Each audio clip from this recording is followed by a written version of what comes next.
The Bengals get a huge win over the Kansas City Chiefs. We'll talk about this coming up next on the Wincinnati Podcast. Yes, sir. Hello, world. We got a special show as always. TJ Houshmandzada, Jimmy Chase, Coach Jimmy Burrow. Time to be a Bengals How do you fan. balance being a professional athlete and family obligation? These are top 5 Bengals of all time. All time, man. Yeah. Shock the world.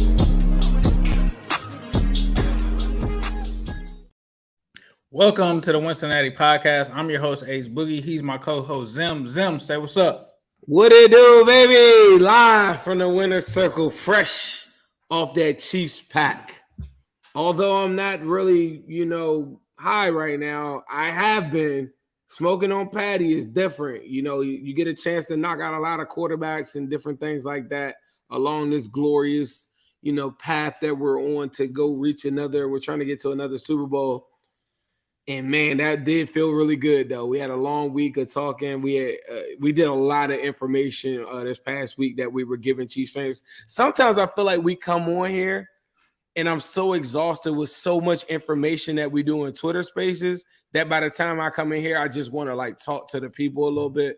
But I was feeling, really good about that win. Yeah. Rough week for me. Aside from that, but I'm rocking. I'm here and I'm ready to do this, baby.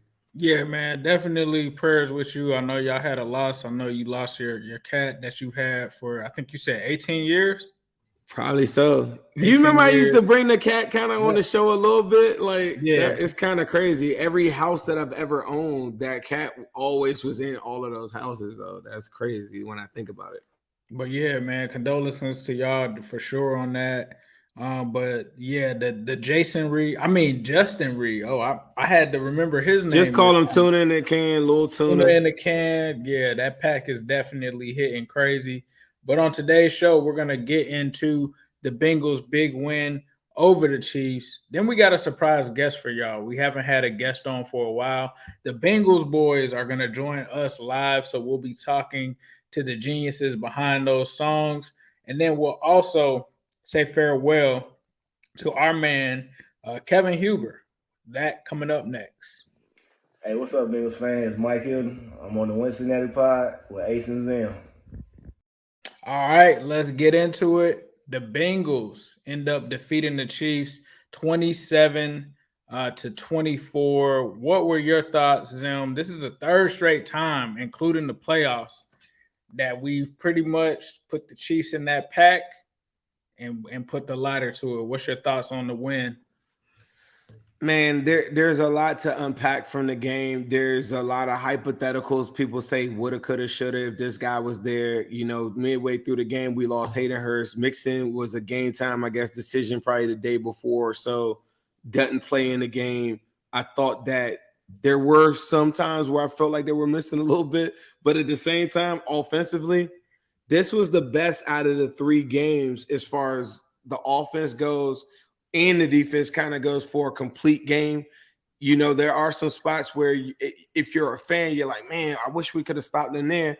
But you got to kind of tip your hat to some of those plays that Pat made, the 42-yard throw. Remember, the Chiefs go 3 for 3 on 4th down in that game. So there's so many different plays. The biggest play I thought that made the game competitive, really competitive, was the 4th down Juju play where Cam Taylor tackles him, but he's right at the sticks. Jesse Bates had another tackle like that later in the game too, right at the sticks. And those little small details are big things when you go to extending drives. One thing that I love that the Bengals are doing, they've been carrying this over, is if it's just 2nd and 1, if it's 3rd and 1, any short yardage stuff, they do not care about just going to get the bigger play. They know that they're a bigger threat by just moving the chains and giving themselves another set of downs. And it is backbreaking for the opposition because some of those deep passes, when they don't hit, are kind of like bailout plans. And they're smart enough to realize, from an offensive game managing standpoint, you saw a zone read option with Joe Burrow running. You saw so many great plays called in this game that just extended drives. And once you extend drives, time of possession is in your favor. you don't even really – sometimes on these drives, they aren't even meeting one of the biggest weaknesses that they had early in the season, the third down efficiency. Now that they're running the ball with P-Ryan effectively, efficiently, he does not miss a hole, bro. He's one of the – Cedric Benson is my Avi on Twitter. And I remember telling somebody watching, remember the year that we swept the division and we just ran, but our record was like maybe like 10-6 or 10, it wasn't like a phenomenal record, but we swept the division. And I just remember us running the football effectively. In that year, I was always like, bro, Benson never misses a hole, bro. Like if it's right there, he just hits it. He hits it. He has enough elusiveness to bounce it slightly. I think the difference with Mixon is some of those runs you might bounce out, and some of those passes I think go for longer. But I'm not crying over it. I just think I'm excited for both of them to come back. But P-Ryan, I mean, bro, he was second in the National Football League in yards of rushing on Sunday. He had 150 all-purpose yards on Sunday. Everything about us offensively moves like what I think most Bengals fans would want at the beginning of the season.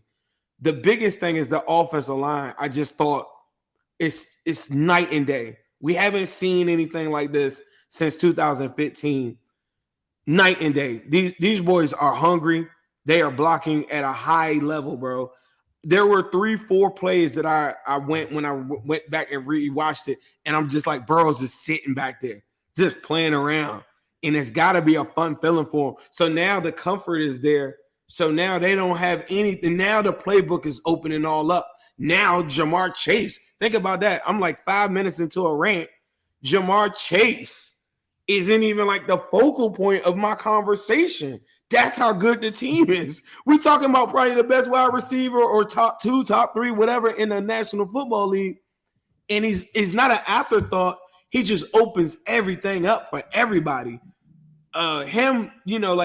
Think about when Mixon comes back and P-Ryan and Jamar Chase. Hayden Hurst is going to be out this upcoming week. We'll talk about that. But it just opens it up. So you got like this thunder and lightning kind of backfield. Then you got the threat of Jamar Chase that you have to go extra attention to. I just thought it was a masterful thing. And my final person I want to really just highlight real quick, Joseph Lee Burrow. Joseph Lee Burrow, the day that he was drafted, I never thought I always thought that he would win a lot of games. I never thought that he would be like this accurate, this surgical. I was watching a cut up of JT O'Sullivan with quarterback, what is it called? Quarterback coach or something like that. Yeah, it's like quarterback academy. Quarterback academy. He does not waste emotion. His platform is anything. And that's very rare. Quarterbacks are always taught to try to get their base correct, get their left foot planted correctly on.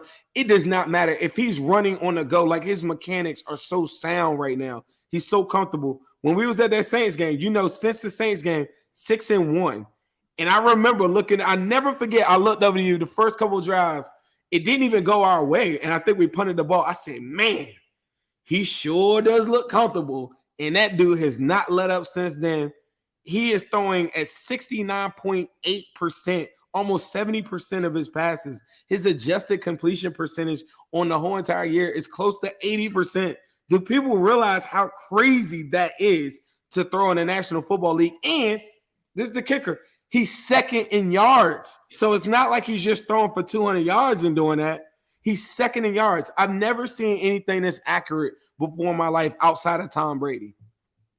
Yeah, the adjusted completion percentage, this is another game where he was 14% above what he should have, what next-gen stats expected him to complete in this game.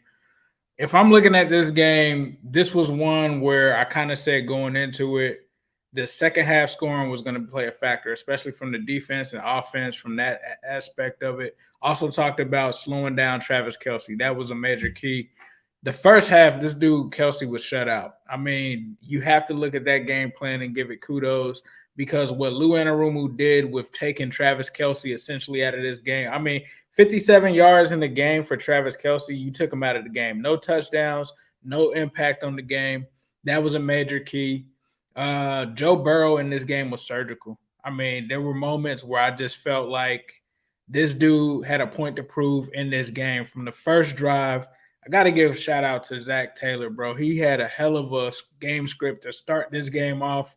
They just came down like they were just ready for battle. They just came out, had some great plays, come down, get the touchdown. The defense stepped up. Kansas City in this game, I felt like they wanted to run. This was a game where they had heard everybody saying, why did they stop running? They tried to run. They had some effectiveness on it, but when you really look at the box score, it wasn't like they just went crazy and ran wild and ended up running for touchdowns or anything crazy like that. Like, it was a pretty contained run game, even though that probably was the most successful part of their offense. Then you talk about Pat Mahomes. The defensive line was able to interrupt him there. The secondary was able to play good against him. The linebackers, Jermaine Pratt right now, I mean, we talk about the play of the game.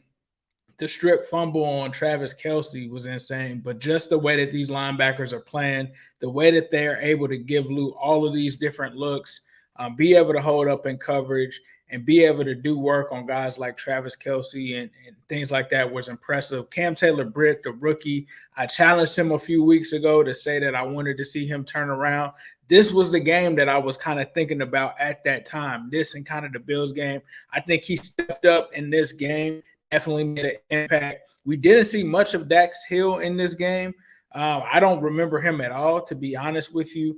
But, you know, we're still getting impact from those younger players. Cordell Volson, who I was early on, I kind of critiqued him a little bit. I was kind of harsh on the kid. He's clearly turned it around. He also had an amazing game. Some people would say that he had the best game for the Bengals linemen. La'el Collins is La'el Collins. I mean, this offensive line, you talked about earlier, they've got it together. They got it going. They are rolling. Not only from a pass blocking standpoint, from a run blocking standpoint, too. They did some interesting things here. But you got to tip your hat to this offensive staff who really outcoached Andy Reid in this one. I think they outcoached Andy Reid and Eric Bieniemy and Spagnuolo in this game. It was clear. I mean, you even talk about the Chris Evans touchdown. That was a nasty one that they were able to cook up. But you just knew at the end that Joey B was going to put the dagger in your heart once again. And every time that I was looking at the Kansas City sideline, we have this circle, all of these guys being into the game. For them, it was like a playoff game. For the Bengals, I think that they just rose to the occasion and just took them out. You talk about the Migos, Jamar Chase, nice game for him coming back. You know, he started to make it rain on a couple of dudes. I was good with that. I had no problem with that at all, especially with Reed talking all of that stuff. I was a little bit disappointed. Well, not disappointed, but I was kind of sad that Hayden Hurst didn't get his chance to get a red zone touchdown or something on Reed to get his get back. But I think the Migos played well. Samaje Perine, this dude definitely is another weapon that the Bengals can use. And another person that came in and made a catch as well, Trenton Irwin. So, like, there's so many weapons on this Bengals offense. Like, how do you stop them? How do you stop them? I think that they're the most balanced team. Drew Chrisman is only punted once, but when he did have to punt, still gave the Bengals some pretty solid field positioning. So, man, I was just going to say they only punted one time. It's hard to be like super, super critical. I know people want to talk about that fourth down call. Ooh, that was nasty. It's just a nasty stuff. You talked about Cam Taylor-Britt. Cam Taylor-Britt only allowed 5 yards in that game. Eli Apple only allowed 0 yards in that game. My guy, Willie Lutz, gave me a great stat for Cordell Volson. Not Cordell Volson, a guy we don't bring up that much, Alex Kappa. He's currently 8th in the National Football League, 75.4 PFF true pass set blocks, 13th in PFF pass blocking grade. This dude is playing at a top 10, top 15 level in the National Football League currently right now. So is Volson. So is Karras. Like, the line is really looking really good. We got to see if they can sustain it. I thought the Steelers game was the real test for them. Like, when I walked out of that game, I said, man, people are going to just look at the Steelers record. But, man, they did an awesome job that night. And then when you start talking about, like the Chiefs, I know that they're at the top of the league in sacks and stuff, but a lot of that is from linebacker plays. It's from all over the Did field. Chris Jones play? Because I didn't see him. I heard when I looked at the play, I'm going to tell you this too. After the play, it's a lot of plays that he takes off. If I'm a Chiefs fan and they were telling us all week how this dude is like a defensive player of the year candidate, and I ain't heard this better than Aaron Donald. That's what I heard. Better than Aaron. I heard all that. There's 5 plays. I'm talking about like the wham block that he got caught with Wilcox early in the game. He just completely stops on the play. There's another play. It runs to the opposite side of him, whatever. He doesn't even pursue the play. And I'm like, bro, you telling me like I would be pissed. If I was a Chiefs fan, I'd be sure. Like instead of complaining about calls, complaining about woulda, coulda, shoulda stuff, I'd be looking at why didn't my guy make that tackle on 3rd and 5? Why didn't Kelsey hold the ball at that point? You know, like what? Why isn't this dude who is the best person on my defense? Why is he not giving me the motor that I need? Instead of giving us all these hypotheticals on like, yeah, if we ain't fumble, we would have did. Bro, if Tyler Boyd doesn't drop the touchdown, you know, if Cam Taylor, if Juju doesn't get that first down right there, I think that game gets ugly, and I think we embarrass him. I honestly feel like straight up, but we don't have to live in hypotheticals. I think the national media was doing that to suggest that it's because everybody has this pre-notion that they should have won. And so every time it doesn't go their way, they're only saying the one dynamic of, well, if this would have happened, this is what they did that to us in the Titans game. If they had a penalty at the end, you know, Ryan Tannehill would have went all the way down the field. Like what? Only losers do that after the game, man. Mahomes hasn't thrown for 300 yards in 3 games against the Bengals. Joe Burrow's averaging 320 yards, outperforming them, killing them in every single stat. 120 quarterback rating in all these games. And they still talk as though this team should be beating this team. People got to understand the big dogs is 100% here. Brandon Marshall did a thing earlier. He was like, why does everybody keep on talking like this team wasn't just in the Super Bowl? Just we're there. We're the AFC champions. And I mean, for me, the Osai sack was another major play. He came through. You talking about that 3-man rush. I mean, it's super impressive for him to do that. Or Brown, the offensive tackle for the Orlando Brown, got beat like a rag doll in this game. Somebody said Bengals league series over Kansas City 18-14. Bengals, the Chiefs haven't won in Cincinnati since 1984. I think I saw another stat out of the last 15 games. I think the Chiefs only won 1 time or something. Somebody would have to like go verify that for me, bro. Like total. I ain't talking about just Cincinnati. Like a lot of those wins and stuff are like early on. Somebody could give me the correct number or whatever. I don't want to put out false stats, but it's been a while, bro. Like since they won or whatever. I feel like they beat the hell out of us on that game when we thought we were the shit like 3 years. Yeah, the last time they won in Cincinnati, the number one, since they used to do this to us all the time, right? Back in the day, this was the number one song. It was Prince When Doves Cry. That was the last time that the Chiefs beat the Bengals in Cincinnati. Bro, it's insane. And you know, it is what it is. People can run whatever. When you win, you don't really got to explain or do all of the crazy stuff that they're doing right now. It's a dub. I thought that the Bengals controlled most of the game. I thought that the Bengals only punted 1 time in the whole entire game. And I could not believe, I was so mad at halftime. I even tweeted, I could not believe the Bengals only had 14 points. I couldn't believe that Burrow, didn't it feel like Burrow in the first half of that game? I know it was a lot of shorter passes. It felt like he threw for like 2 something in the first. I feel like everything was hitting. People forget like the Hayden Hurst stuff early on. And, you know, there was so many different things that were hitting. And I couldn't believe the stat sheet. I was like, we only got 14 points. We only punted once. That was the Chase offensive pass interference call. Super questionable. That's a drive we were moving on. Then we come back, you know what I'm saying, and had another drive. I mean, it's crazy. No, I mean, then we don't get the 4-for-1. We have a couple of questions here from you guys. We appreciate that.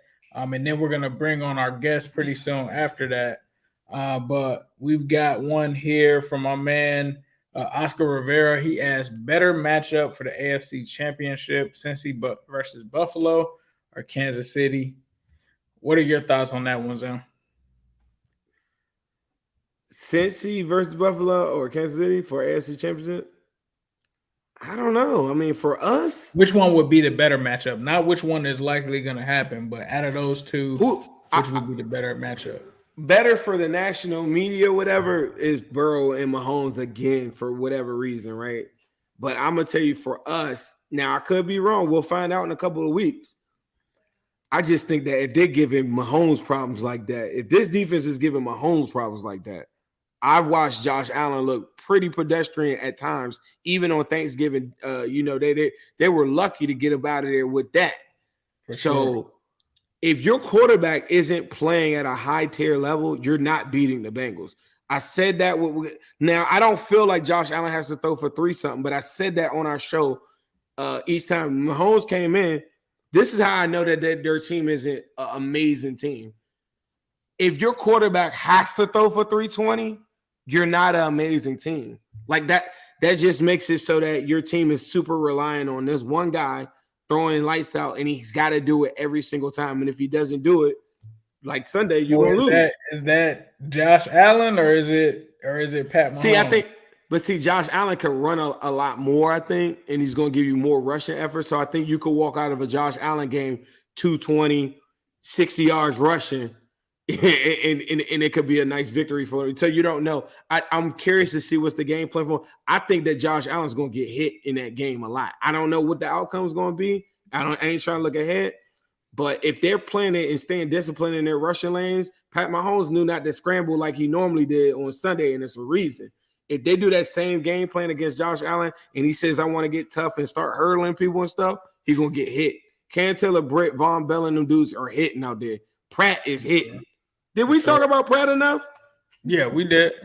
We did. So I'm going to go for this one, I would think it would still be Kansas City, just because I think that a rivalry is developing between these teams.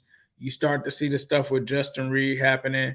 You start to see them still not be able to pull it off. And I think if the Bengals beat the Chiefs again in the playoffs, like this isn't a rivalry. This is a one-sided affair thing. But I think that starts kind of the beginning of something great like we used to see with Peyton Manning and Tom Brady in the playoffs. We got another one here that Ryan's going to serve up for us. Can we get the number 1 seed? I think it's possible. I just think it's about a 2-game reach, I think, that the Bengals will have to do to try to do that. Other teams will have to lose as well. It's not totally out of the question, but it's out of our hands, right? Like the Chiefs don't really play anybody outside of, I think, the Seahawks, which would be a game that they could drop unless they drop an unexpected one. I don't really expect that to happen. You talk about the Bills. It's possible, but I'm not sure that it's likely to happen. Yeah, the Chiefs, I will tell you this, though. I do think the Chiefs are going to lose 2 times before the season's over. I think they're going to – they got 3 L's now. I think they're going to end up with 5, bro. I just feel like people are going to take the game tape that we just put on film and you get a real good defense. Now, I don't know their schedule, but let's say they play the Broncos. Say by chance the Broncos managed to score like 18, 21 points or something like that. The Broncos have the personnel to do a lot of different stuff that we did. So, you know how in division games go. So, I don't know their schedule like that, but I do think there's a chance that they lose 2 games. The MVP talks for Burrow and all that stuff like that, all predicated on the Bengals cannot lose more than 1 game, and he has to beat Josh Allen. And I think, and I hate looking ahead like that because I'm really focused on the Browns right now, I guess. But I look at the schedule, and this gauntlet that everybody told us about is suddenly not looking like some crazy gauntlet once you knock out the Titans and the Chiefs. To me, that was the harder part of the gauntlet. And now you're getting into like more the sweet spot with the Browns. I look at the Ravens. I don't know if y'all have seen the news about the Lamar Jackson one. He chances are he'll probably be back for that game. But you look at their offense and you look how they're moving and you look how the Bengals are I almost look at that like that's a dub, bro. Like that's the one game I'm looking at. I'm like, what is that's the worst offense that we're about to face. I saw the Bucs play last night with an old Tom Brady that just managed to do something on the last drive of the game. He got to do more than that against the Bengals. For sure. So now it's just like you got 1 L that probably you could take, and maybe possibly get that 1-2 seed, maybe 1 L. because I do think the Chiefs lose like two. I think they lose 2 times before the end of the season is over. We got another question that's coming up. Massage TD Selly next week for us is from my man Hunter Moore. Shout out to Hunter. That would be hilarious. I'm pretty sure Tyler Boyd had the little PU celebration last time. Maybe something is in the cards. We also had a super chat from my man Flolo for $5. Appreciate that, bro. He says they must have forgot we the AFC champs. Who they? Appreciate that. So without further ado, we are gonna bring on our guest, Alex of the Bengal Boys. Alex, what's going on, bro? What up, Ace? What up, Sim? How y'all doing tonight? Pretty good, man. My dude. Pretty good. Oh shit! I'm still recovering from Sunday. It was amazing, bro. What are your thoughts on like Sunday, just the game that transpired? Obviously, we were all pumped about it, but from your vantage point, what was something that you enjoyed about the victory over the Chiefs?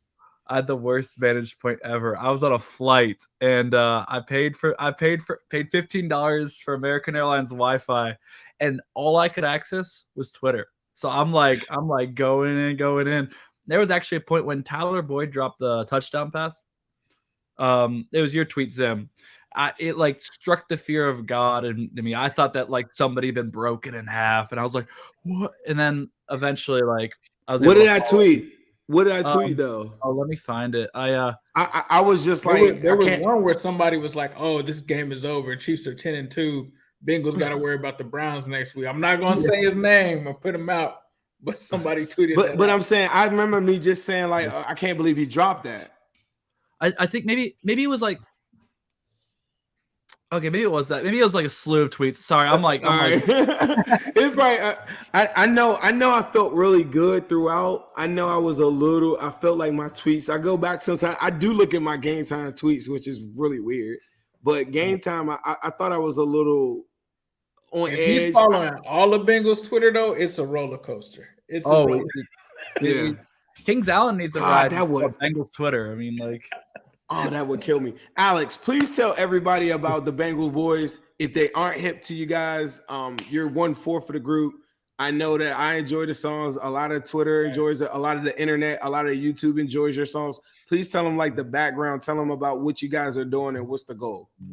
Yeah, man. So we're 4 musicians in Nashville, Tennessee. We all grew up in Cincinnati, though. Loveland and Mason area. And then long story short, during 2020, we just kind of jokingly started doing different renditions of Bengals Growl, and then that turned into doing song parodies and just being goofy. So there's me. That's me drunk in an Austin hotel like 3 days ago at 2 a.m. Singing Sweet Caroline in my hotel room, trying to make it look cool, oversharing. But yeah, we just we do a weekly song parody about the Bengals, whether it be a hype song about a player, or whether it be or a State of the Union song, or anything situational. Just want to, we're 5 hours south of Nashville, and we want to let Houday Nation know that it goes further south. It goes further south than Kentucky. For sure. Houday Nation is worldwide. Oh man, it's taken over Titanstown, that's for sure. I mean, no disrespect to where I live now, but when Bengals fans are starting to travel real well, it's becoming a sight to see. No, for sure. My favorite one is White Tiger, the Ain't No Carson Palmer line. That took me out, bro. I mean, that one took me out for sure. I remember the Money Mac song like last year. I don't know if that was the first time I saw it or whatever, like saw you guys or whatever, but I know it just started picking up traction and stuff. I always have ideas that I'd be like, I tweeted y'all one time. I was like, bro, y'all gotta hit that. Do you remember what I tweeted you? Oh, I wrote it down. I got the most disorganized Microsoft Excel spreadsheet of just ideas and okay, so people got all right. So I'm not the only one that sends like ideas or anything like that. The defensive line one was good too. That one was yeah, hell yeah. Like, that was fun. I was actually at the Titans game, and I knew it was gonna be a short week for me because I was going to a wedding and had to travel. I'm thinking like, okay, we gotta please please stop Derrick Henry so we can just do defensive line. Yeah. It's basically written. But usually, yeah, we'll make sure to get the song written by end of Monday, Tuesday night, and more often than not, we like to build the track from scratch because if we have to use like a backing track, I mean, TikTok. Oh yeah. So, Well, how about this though? I do have this though. I want to give you a couple different things, right? There are some very important nicknames on a team that I think you can make a play off of. We developed the so one of my favorite ones right now is the tandem of Cam Taylor-Britt and Eli Apple. But you know Cam Taylor-Britt's nickname is Juice, so you got Apple Juice. Ooh, actually, I'm dumb. I didn't know that. So you got Apple Juice. Also, we're now calling T instead of T Higgins, we're calling him T Hemmings. T Hemmings, okay. Because it's like how everybody says like he's him. Like he's him. T Hemmings. I like that. T Hemmings is one. Then also you got the now P Ryan and Mixon is now Thunder and Lightning. Ooh, I like that. I like Thunder and Lightning. Ooh. I know you guys are getting flooded with Samaje P Ryan requests. You have to be. Oh, absolutely. Well, I mean, Samaje reminds me of Rudy Johnson a little bit, but here's like, I don't know, it's like having Rudy and Corey Dillon like in the same, like their playing styles. It's like, I feel like I'm in a buffet right now watching this offense. That's a good comparison, bro. That is like a legit, because I remember when Dylan Corey first was there, though. You got to remember it was a 1-2 punch until Rudy ended up taking it over like full time. That's a pretty good. I like that idea. No, I was just saying, like, man, I always think about, because now we call Trent Irwin, we call him T.I. Yeah. You got Trent Taylor, who's TT. We just call him Little TT. Like, there's so many cool nicknames on the team now and then I call Trey Hendrickson Trigger Trey. So like now it's so many. I'm giving you stuff, man. You guys got some work. I'm writing it all in it. There's a notepad. There's a note that right next to your face. But I wanted to give you that though. But I did want to ask you this: what did you feel about like just your expectations coming into the season, and then now? What do you feel like them? Is it matching up with what you thought would happen in the season? How you feeling moving forward? It is. I expected us to struggle a little bit. I thought that it all felt too good to be true. I think we were like cruising way too much in and into the season. Not anything bad. I mean, we were on a high for the right reasons. I thought there'd be like some struggles though. I thought there'd be like a little bit of offensive identity crisis, and there definitely was. And God, they have reacted in a big way. I mean, I think I've never met Lou Anarumo, but like I'd trust him with I don't know, like changing my oil, like doing my taxes. Like that guy could do everything. Like man is magic. I thought he was going to say you trust him to like with the game plan. He was like, yeah, I just trust him to change my oil because I just think he's like a man's man. The way he's calling those defensive plays, he could just. I mean, why not just change my oil in my car? But you talked about a little bit, you said that you guys kind of prepped the songs Monday and Tuesday. So you kind of have foresight into predicting like what's going to happen when it's the song that releases kind of like before the game or after the game, right? Yeah. So I, if they win, it's cool to like go out and write some really exciting lyrics. And if they lose, it's a great coping mechanism. For sure. Yes, it's a blast. I'm going to a concert later tonight, so I won't be doing much tonight. But tomorrow night, we're working on some track and some vocals and whatnot. We've decided what the song is. All I'll say right now is that it is an offensive line song. They finally earned a song. Love it. Okay. I feel like you're right on time. Have you guys heard any feedback from like actual Bengals players? Because I'm sure they're seeing and hearing this stuff like on social media. Yeah, so most of the feedback has been simple likes. Evan McPherson's mom, an entire family shared money back, which was great. And so I had to DM her and be like, "Thank you so much. Your son's amazing." Which she's probably like, "Yeah, I get that a lot." For sure, right. But Hayden Hurst liked it a lot. Ooh, nice. I will say like, I know this guy gets some mixed feelings and everything, but Parker, one of the other Bengal boys, hung out with CJ Uzama over the summer, and CJ had some very kind words about us. And I know he's off in New York, and I know some of us wish him the best, and I understand why some might not, but he was always really kind to us. And so he actually lives in Nashville also. Oh, that's dope. Yeah, his address is – I'm just kidding. Well, Alex, we appreciate you. Before we get you out of here, please let Bengals fans know where they can find all of the Bengals Boys stuff, your YouTube page, Twitter, and where they can look forward to hearing those great Bengals songs. Absolutely, yeah. So on Facebook, YouTube, Twitter, and Instagram, just look up the Bengal Boys, and you'll be able to find it there. We're just being goofballs all around. It's been fun to see it just grow and snowball more and more and more. And I mean, for us, the craziest part was the playoff run where we thought, okay, cool, good season. All right, cool. Yeah. And then he just snowballed into a whole new thing. So we're trying to see how we can do it big for what's your Twitter though, so everybody could go in there and follow it right now though. Twitter is at the Bengal Boys. Okay, at the Bengal, because the Instagram is different. It's 513 Bengal Boys or something like that, right? You're right. Good catch. Yes, Instagram's the Bengal Boys 513. And then Twitter is the Bengal Boys. Okay, I know my man Willie said he went to school with you too. So Willie Lutz, he said he went to school with you. So shout out to my man Willie, man. I appreciate you coming on, man. I wanted to get people like a little bit more hip to your songs, get them guys ready for you every week. I appreciate it. I appreciate y'all. Thanks for having me. And one last thing, I've been trying to make I thought of a nickname for Trent Taylor, the coach's kid. I like that one.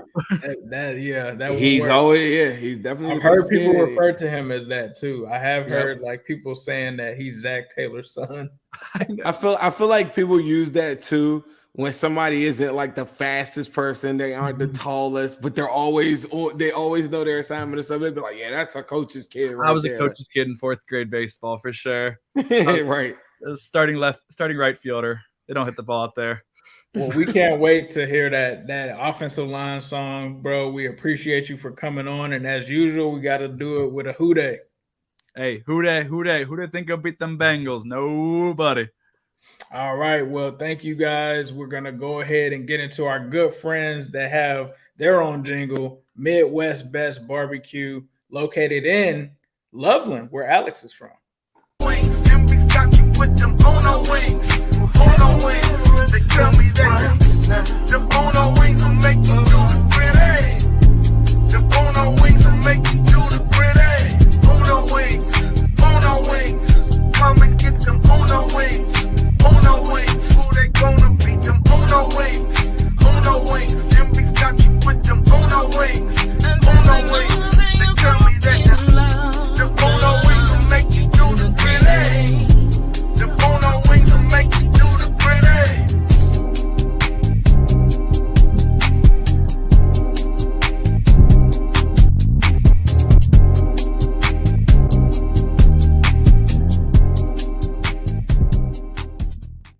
Shout out to Midwest Best Barbecue, located in Loveland, Ohio, 669 Justice Court.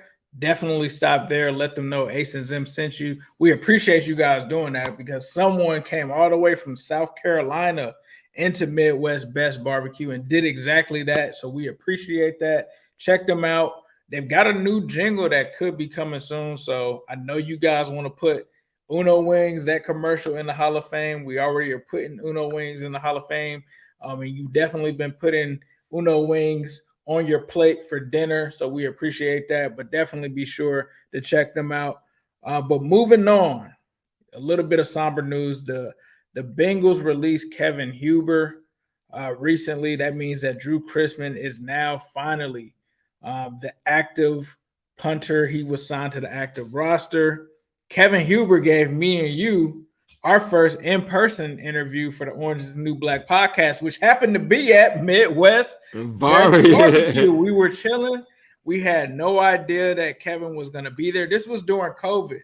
This was like at the height of COVID. So we were thinking players couldn't interact with people or anything. And it's funny because I've known Kevin Huber forever, but when he walked in, he really just looked like a regular person from Cincinnati. And when he waved at me, I'm like, dog, I've tapped him. I'm like, dog, is that Kevin Huber? And Bro, he gave because us that in-person interview. We were supposed to just, have him click a link. Yeah. And they just was like, yeah, we want you to do an interview. So he literally was like, literally was like, oh, yeah, I'm going to come in. And I'm thinking like, it's a game coming up, the COVID stuff. I didn't think that players were going to come anywhere near us or whatever. So I'll never forget that. Also, fast forward to week 1, we had a chance to sit with his family when he broke the record week 1. And I thought that was really dope too. His family was really great. They were awesome. We were talking a little bit of football during the game, but shout out to Kevin Huber, bro. Definitely will be Cincinnati in the legend. Bengals Ring of Honor, I believe, one day, especially for what he did on special teams. I put out a tweet advocating, and I think Zach Taylor said that they were looking at potentially keeping him on the practice squad as a mentor. I just think you should make him, a coach on the staff, an assistant coach or a specialist. Not that you had to pay the guy like anything too crazy, but I think just having him in there with Darren Simmons, mentoring Drew Chrisman would definitely be a dope experience. Similar to what we think with Cheeto, even though he, essentially got surgery, he's flying and he's still mentoring guys like Cam Taylor-Britt and stuff like that. He probably get paid more to be on the practice squad, though. He probably be like, shoot, put me on the practice squad. Like, I'm thinking, shoot, they probably, you talking, 6 figures plus on the practice. That is true. The like a role on the stand, they might just throw him anything and be like, he probably like, yeah, like you might be. Oh no, I like the idea though that you had. I actually retweeted that too, but I started thinking, I'm like, hold up, he probably get paid a lot more to just be on the practice squad. We got to talk about it, man. It's those nasty Browns. If it's Brown, flush it down. It's here. We got to flush them this time. Your favorite team. The last couple times.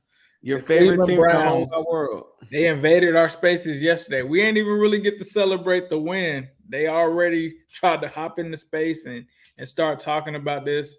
This, I think, is an important game, though, for the Bengals. I think it's one of those, not necessarily a hurdle, but it's one thing that you want to see, I think, on this path to the playoffs that they can take care of. This is a game where we talked about it previously. They came out with the wrong game plan. They needed to run the ball. But now this is a game that will feature Jamar Chase, will feature DJ Reader.